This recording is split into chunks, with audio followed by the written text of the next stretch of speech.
warahmatullahi wabarakatuh. Kembali dengan saya Ria Raya Ristiani, Fakultas Ekonomi Prodi Manajemen, di review pertemuan yang ke-7 mata kuliah Hukum Bisnis.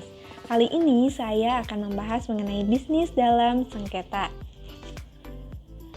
Arti kata atau makna sengketa menurut KBBI adalah yang pertama, sesuatu yang menyebabkan perbedaan pendapat, pertengkaran, dan pembantahan. Yang kedua, pertikaian atau perselisihan. Dan yang ketiga, perkara atau melalui jalur pengadilan. Dapat dikatakan bisnis tersebut bersengketa apabila bisnis tersebut dari kedua belah pihak mengalami perbedaan pendapat yang berlarut ke dalam perselisihan, yang kemudian berlanjut ke jalur hukum.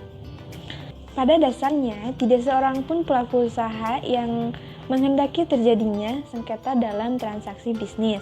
Namun, aktivitas bisnis adalah kegiatan yang syaratnya berisiko.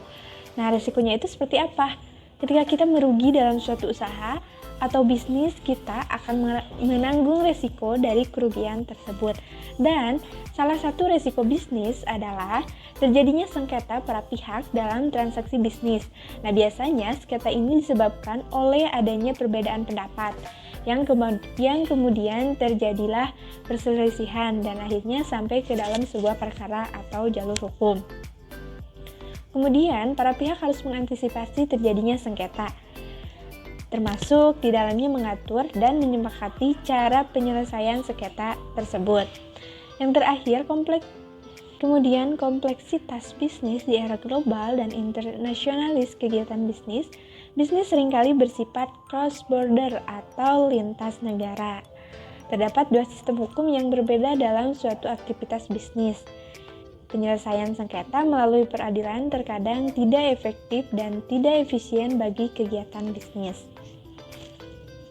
Sengketa bisnis antara para pihak umumnya dapat terjadi disebabkan yang pertama adanya pelanggaran kontrak atau prestasi, di mana tidak terlaksananya prestasi sesuai kontrak, atau melaksanakan prestasi tetapi tidak tepat waktu, atau juga melaksanakan prestasi tetapi tidak sesuai dengan syarat yang diperjanjikan.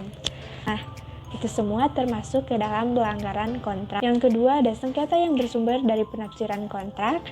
Nah, yang terakhir, adanya salah satu pihak melakukan perbuatan melawan hukum yang mengakibatkan kerugian material kepada pihak lain.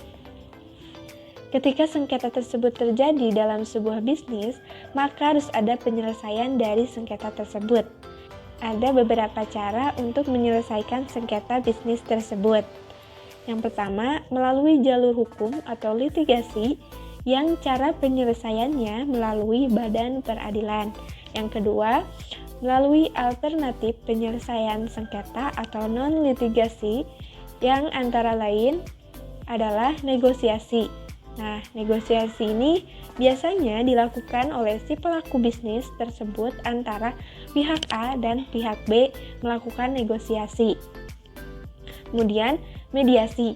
Mediasi ini dilakukan apabila cara negosiasi yang tadi tidak dapat dilakukan. Maka dari itu, harus ada pihak ketiga untuk menyelesaikannya dengan cara mediasi. Yang terakhir ada melalui arbitrase. Arbitrase ini adalah cara menyelesaikan sengketa di luar peradilan hukum yang berdasarkan pada perjanjian arbitrase secara tertulis oleh para pihak yang bersengketa. Nah, review kali ini dicukupkan sekian. Wabillahi taufiq wal hidayah. Wassalamualaikum warahmatullahi wabarakatuh.